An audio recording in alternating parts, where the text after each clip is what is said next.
Hello students, welcome to my channel Creative Minds. I am Pushpdeep Karlote, lecturer in English teaching in Common Girls Senior Secondary Smart School, Freeport. So students, you have shared and enjoyed my videos a lot. In this session, we are going to discuss chapter number 1 from Plus One English book, A Panorama of Life, Gender Bias. This is a chapter that is written by Sudha Murthy. Sudha Murthy is a well-known personality. You must have seen her in Kaun Banega Crorepati episode as well. She's a social worker, a writer, and a philanthropist. She has so many things to her credit that her personality is enhancing day by day. She is an inspiration, live inspiration for all of us. So let us discuss the chapter Gender Bias that is based on gender discrimination. ਲਿੰਗ ਦੇ ਆਧਾਰ ਉੱਤੇ ਜਿਹੜਾ ਭੇਦਭਾਵ ਹੁੰਦਾ ਹੈ ਉਹਦੇ ਉੱਤੇ ਸੁਧਾ ਮਰਥੀ ਕੀ ਲਿਖਦੀ ਹੈ ਆਓ ਆਪਾਂ ਪੜ੍ਹੀਏ. Let us discuss the chapter in detail. Sudha Murthy 1950 to tell is a well-known social worker and author. She is renowned for her noble mission of providing computer and library facilities in all the government schools of Karnataka. Her stories deal with lives of common people and social issues. So social issues ਅਤੇ common people ਬਾਰੇ ਉਹਨਾਂ ਨੇ ਬਹੁਤ ਕੁਝ ਲਿਖਿਆ ਆਪਣੀ ਕਹਾਣੀਆਂ ਦੇ ਵਿੱਚ. ਅੱਜ ਕੱਲ੍ਹ ਉਹ ਕੰਪਿਊਟਰ ਐਜੂਕੇਸ਼ਨ ਅਤੇ ਲਾਇਬ੍ਰੇਰੀ ਫੈਸਿਲਿਟੀ ਸਾਰੇ ਗਵਰਨਮੈਂਟ ਸਕੂਲਸ ਕਰਨਾਟਕਾ ਦੇ ਵਿੱਚ ਪ੍ਰੋਵਾਈਡ ਕਰਾ ਰਹੇ ਨੇ. After a degree in electrical engineering from Hubli, Sudha Murthy went on to do an M.Tech in Computer Science from Indian Institute of Science, Bangalore. In 2006, she was awarded the Padam Shri. She is the chairperson of Infosys Foundation and has successfully implemented various projects relating to poverty alleviation, education and health. So ਬਹੁਤ ਹੀ ਚੰਗੇ ਕੰਮ ਜਿਹੜੇ ਨੇ ਉਹਨਾਂ ਨੇ society ਲਈ ਕੀਤੇ ਨੇ, ਗਰੀਬੀ ਨੂੰ ਦੂਰ ਕਰਨ ਵਾਸਤੇ, ਐਜੂਕੇਸ਼ਨ ਨੂੰ ਸਪਰੈਡ ਕਰਨ ਵਾਸਤੇ, ਹੈਲਥ ਇਸ਼ੂਜ਼ ਦੇ ਉੱਤੇ, ਤੇ ਹਲੇ ਵੀ ਉਹ ਨਿਰੰਤਰ ਕੰਮ ਕਰ ਰਹੇ ਹੈ. ਮੇਰੀ ਤੁਹਾਨੂੰ ਸਾਰਿਆਂ ਨੂੰ ਗੁਜ਼ਾਰਿਸ਼ ਹੈ ਬੇਟਾ ਕਿ ਤੁਸੀਂ ਗੂਗਲ 'ਤੇ ਸਰਚ ਜ਼ਰੂਰ ਕਰੇ ਸੁਧਾ ਮਰਥੀ, ਉਹਦੀ ਕਈ ਇੰਟਰਵਿਊਜ਼ ਵੀ ਨੇ ਜਿਹੜੇ ਤੁਸੀਂ YouTube 'ਤੇ ਦੇਖ ਸਕਦੇ ਹੋ. ਸੋ ਇਸ ਪਰਸਨੈਲਿਟੀ ਬਾਰੇ ਜ਼ਿਆਦਾ ਤੋਂ ਜ਼ਿਆਦਾ ਜਾਣਨ ਵਾਸਤੇ ਤੁਹਾਡੇ ਲਈ ਹੀ ਬੈਟਰ ਹੈ. This essay is an extract from the collection of stories How I Taught My Grandmother to Read. The book is a collection of 25 heartwarming stories from the life of the author Sudha Murthy. ਇਹ ਉਹਦੀ ਜਿਹੜੀ book ਹੈ How I Taught My Grandmother to Read, ਉਹਦੇ ਵਿੱਚੋਂ ਇੱਕ ਛੋਟਾ ਜਿਹਾ extract, ਇੱਕ ਛੋਟੀ ਜਿਹੀ ਕਹਾਣੀ ਸਾਡੇ ਮੂਹਰੇ ਪੇਸ਼ ਹੈ ਜਿਹਨੂੰ ਕਿ ਜੈਂਡਰ ਬਾਇਸ ਕਿਹਾ ਗਿਆ. ਸੋ ਸਟੂਡੈਂਟਸ ਇਹਦੇ ਵਿੱਚ ਅਸੀਂ ਕੀ ਦੇਖਾਂਗੇ ਇਸ ਚੈਪਟਰ ਦੇ ਵਿੱਚ ਵੀ ਸੁਧਾ ਮਰਥੀ ਨੇ ਜੈਂਡਰ ਦਾ ਜਿਹੜਾ ਇਸ਼ੂ ਰੇਸ ਕੀਤਾ ਹੈ. ਜੈਂਡਰ ਕੀ ਹੈ? ਭੇਦਭਾਵ ਜਿਹੜਾ ਲਿੰਗ ਦੇ ਆਧਾਰ ਦੇ ਉੱਤੇ ਆਦਮੀ ਤੇ ਔਰਤ ਦੇ ਵਿੱਚ ਕੀਤਾ ਜਾਂਦਾ ਹੈ. ਉਹ ਟਾਈਮ ਸੀਗਾ ਜਦੋਂ ਲੋਕਾਂ ਨੂੰ ਇਹ ਲੱਗਦਾ ਸੀਗਾ ਵੀ ਔਰਤਾਂ ਬਾਹਰ ਜਾ ਕੇ ਕੋਈ ਕੰਮ ਨਹੀਂ ਕਰ ਸਕਦੀਆਂ, ਕਿਸੇ ਫੀਲਡ ਵਿੱਚ ਅੱਗੇ ਨਹੀਂ ਵੱਧ ਸਕਦੀਆਂ, ਉਹਨਾਂ ਦੀ ਜਿਹੜੀ ਜਗ੍ਹਾ ਹੈ ਉਹ ਘਰ ਦੀ ਚਾਰ ਦੀਵਾਰੀ ਤੱਕ ਹੀ ਸੀਮਤ ਹੈ. ਪਰ ਅੱਜ ਇਸ ਗੱਲ ਨੂੰ ਔਰਤਾਂ ਨੇ ਬਿਲਕੁਲ ਗਲਤ ਸਾਬਿਤ ਕਰ ਦਿੱਤਾ ਹੈ ਅਤੇ ਦੁਨੀਆ ਦਾ ਇਹੋ ਜਿਹਾ ਕੋਈ ਵੀ ਖੇਤਰ ਨਹੀਂ ਹੈ ਜਿੱਥੇ ਔਰਤਾਂ ਨੇ ਮੱਲਾਂ ਨਹੀਂ ਮਾਰੀਆਂ. ਸੋ ਸੁਧਾ ਮਰਥੀ ਇੱਕ ਜਿੰਦੀ ਜਾਗਦੀ ਸਾਡੇ ਕੋਲ ਇਹੋ ਜਿਹੀ ਪਰਸਨੈਲਿਟੀ ਹੈ ਜਿਹਨੇ ਕਿ ਇਸ ਜੈਂਡਰ ਡਿਸਕ੍ਰਿਮੀਨੇਸ਼ਨ ਦੇ ਉੱਤੇ ਆਪਣੀ ਵੋਇਸ ਨੂੰ ਰੇਸ ਕੀਤਾ ਅਤੇ ਇਸ ਭੇਦਭਾਵ ਨੂੰ ਖਤਮ ਕਰਨ ਦੇ ਲਈ ਆਪਣੀ ਲਾਈਫ ਦਾ ਇੱਕ ਵਡਮੁੱਲਾ ਯੋਗਦਾਨ, ਇੱਕ ਅਹਿਮ ਫੈਸਲਾ ਆਪਣੀ ਲਾਈਫ ਦੇ ਵਿੱਚ ਕੀਤਾ ਜਿਹਨੇ ਕਿ ਉਹਦੀ ਜ਼ਿੰਦਗੀ ਨੂੰ ਬਦਲ ਕੇ ਰੱਖ ਦਿੱਤਾ. ਉਹ ਫੈਸਲਾ ਕੀ ਸੀਗਾ?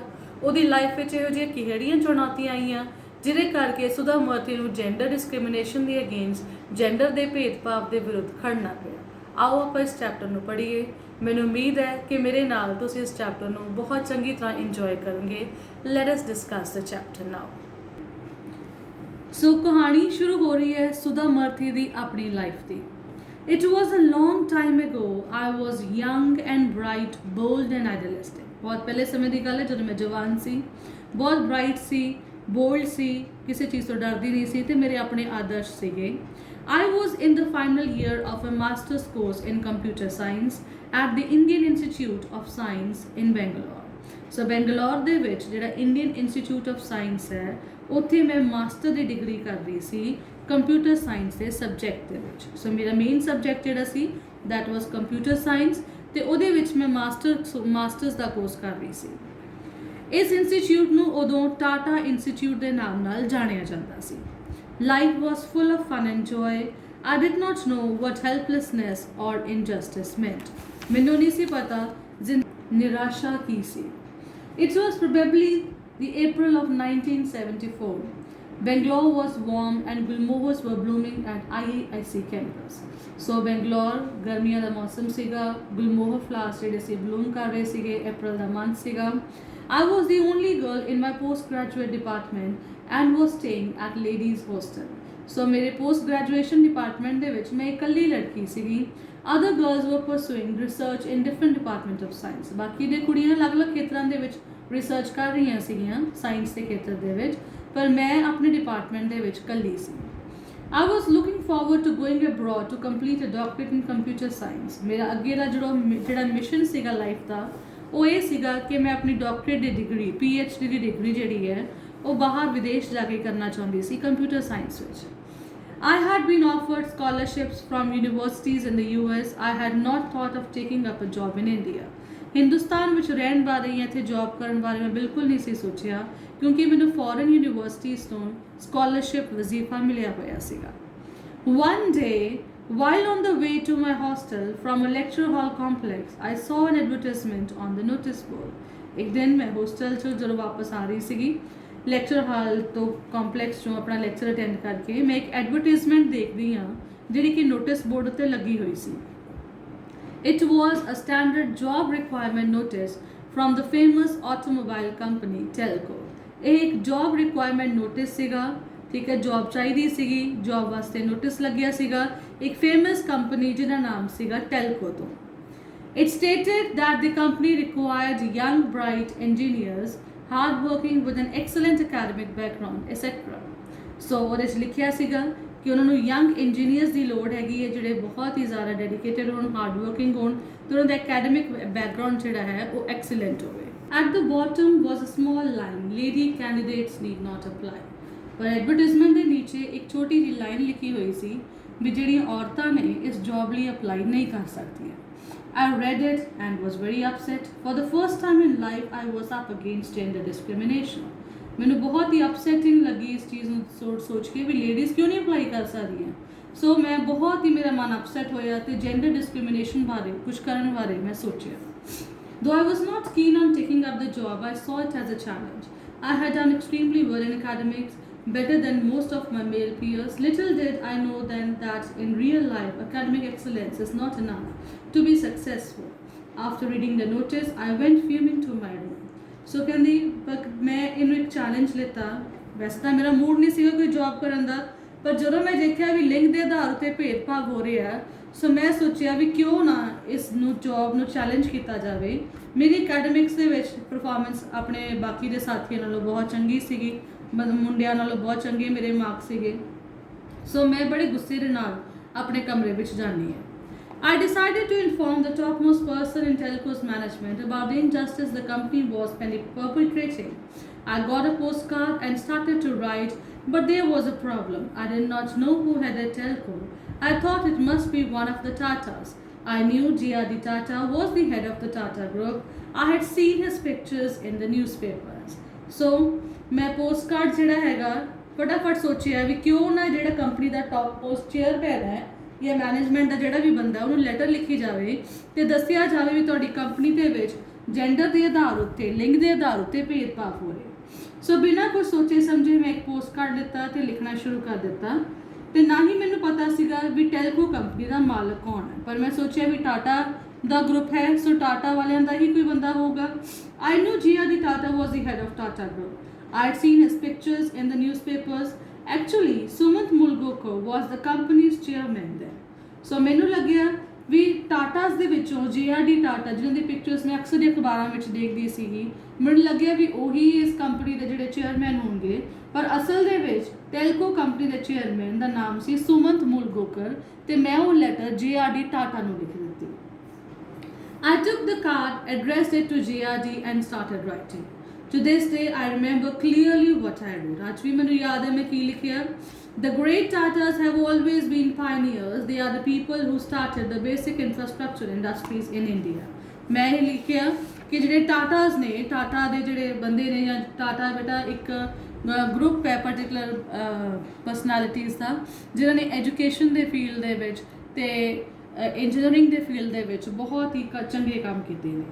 ਸੋ ਉਹਨਾਂ ਦਾ ਇੱਕ ਨਾਮ ਹੈ, ਜਿਵੇਂ ਅੰਬਾਨੀਜ਼ ਦਾ ਇੱਕ ਨਾਮ ਹੈ, ਉਵੇਂ ਟਾਟਾਸ ਦਾ ਵੀ ਇੱਕ ਨਾਮ ਹੈ।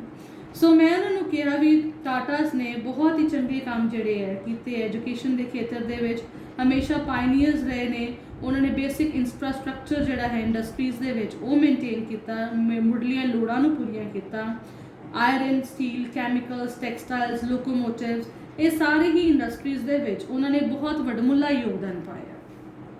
They have cared for higher education in India since 1900 and they were responsible for the establishment of Indian Institute of Science. So ਉਹਨਾਂ ਨੇ ਹਾਇਰ ਐਜੂਕੇਸ਼ਨ ਵਾਸਤੇ ਵੀ ਬਹੁਤ ਕੰਮ ਕੀਤੇ ਨੇ ਤੇ ਇੰਡੀਅਨ ਇੰਸਟੀਚਿਊਟ ਆਫ ਸਾਇੰਸ ਜਿੱਥੇ ਮੈਂ ਪੜ੍ਹ ਰਹੀ ਹਾਂ ਇਹ ਵੀ ਉਹਨਾਂ ਨੇ ਹੀ ਨਿਰਮਾਣ ਕੀਤਾ ਹੈ। ਸੌਰੀ, ਫੋਰਚੂਨੇਟਲੀ ਆਈ ਸਟੱਡੀ ਹੇਅਰ, ਤੇ ਖੁਸ਼ਕਿਸਮਤੀ ਨਾਲ ਮੈਂ ਇੱਥੇ ਪੜ੍ਹਦੀ ਹਾਂ। But I am surprised how a company such as Telco is discriminating on the basis of gender. So ਪਰ ਮੈਨੂੰ ਇਸ ਗੱਲ ਤੇ ਹੈਰਾਨਗੀ ਹੋ ਰਹੀ ਹੈ ਵੀ ਟੈਲਕੋ ਜਿਹੜੀ ਕਿ ਇੰਨਾ ਵੱਡਾ ਗਰੁੱਪ ਹੈ ਉਹ ਲਿੰਗ ਦੇ ਆਧਾਰ ਉੱਤੇ ਕਿਵੇਂ ਭੇਦਭਾਵ ਕਰ ਸਕਦਾ ਹੈ। I posted the letter and forgot about it. ਮੈਂ ਲੈਟਰ ਪੋਸਟ ਕਰਦੀ ਕਿਉਂਕਿ ਮੇਰੇ ਮਨ 'ਚ ਗੁੱਸਾ ਸੀਗਾ ਤੇ ਮੈਂ ਭੁੱਲ ਗਈ। Less than 10 days later, I received a telegram stating that I had to appear for an interview at Telco's Pune office at company's expense. I was taken aback by the telegram. My hostel mates told me I should use this opportunity to go to Pune free of cost and buy them the famous Pune sarees for cheap. So, 10 ਦਿਨਾਂ ਦੇ ਅੰਦਰ ਮੈਨੂੰ letter Telegram ਆਉਂਦਾ ਹੈ ਜਿੱਥੇ ਮੈਨੂੰ interview ਲਈ ਬੁਲਾਇਆ ਗਿਆ। ਮੈਂ ਬਿਲਕੁਲ ਹੈਰਾਨ ਹੋ ਗਈ, ਮੈਂ ਸੋਚਿਆ ਨਹੀਂ ਸੀਗਾ ਵੀ ਮੇਰੇ ਨਾਲ ਇੱਦਾਂ ਹੀ ਹੋਏਗਾ। ਮੇਰੇ ਹੋਸਟਲ ਦੀਆਂ ਜਿਹੜੀਆਂ ਸਹੇਲੀਆਂ ਸੀ ਉਹਨਾਂ ਨੇ ਕਿਹਾ ਕਿ ਮੈਨੂੰ ਇਸ ਮੌਕੇ ਦਾ ਫਾਇਦਾ ਚੱਕਣਾ ਚਾਹੀਦਾ ਹੈ ਕਿਉਂਕਿ ਕੰਪਨੀ ਨੇ ਸਾਰਾ ਖਰਚਾ ਚੱਕਣਾ। ਸੋ ਵਧੀਆ, ਮੈਂ ਪੁਣੇ ਜਾਊਂਗੀ, ਘੁੰਮ ਫਿਰ ਕੇ ਆਊਂਗੀ ਤੇ ਨਾਲੇ ਉਹਨਾਂ ਲਈ ਸੋਹਣੀਆਂ ਸੋਹਣੀਆਂ ਸਾੜੀਆਂ ਜਿਹੜੀਆਂ ਉਹ ਖਰੀਦ ਕੇ ਲੈ ਆਊਂਗੀ।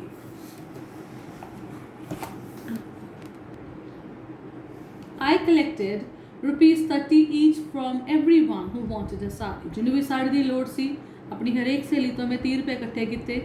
When I look back, I feel like laughing at the reason for my going, but back then they seemed good enough to make the trip. ਮੈਨੂੰ ਹੁਣ ਸੋਚ ਕੇ ਹਾਸਾ ਆਉਂਦਾ ਵੀ ਮੈਂ ਕਿੰਨੀ ਬੇਵਕੂਫੀ ਕੀਤੀ ਉਸ ਟਾਈਮ ਤੇ ਕਿ ਮੈਂ ਸਾੜੀਆਂ ਦੇ ਪਿੱਛੇ ਮੈਂ ਪੁਣੇ ਚਲੇ ਗਈ। ਪਰ ਹੁਣ ਮੈਨੂੰ ਲੱਗਦਾ ਉਦੋਂ ਉਹ ਚੀਜ਼ਾਂ ਜਿਹੜੀਆਂ ਨੇ ਇੱਕ ਟ੍ਰਿਪ ਨੂੰ ਵਧੀਆ ਬਣਾ ਦਿੰਦੀਆਂ ਸੀ, ਮੈਨੂੰ ਚੰਗੀਆਂ ਲੱਗਦੀਆਂ ਸੀਗੀਆਂ। ਹਰੇਕ ਚੀਜ਼ ਦਾ ਹਿਸਾਬ ਉਮਰ ਦੇ ਹਿਸਾਬ ਨਾਲ ਹੁੰਦਾ ਹੈ। It was my first trip to Pune and I immediately fell in love with the city. To this day it remains dear to me. I feel as much at home in Pune as I do in Hubli, my hometown.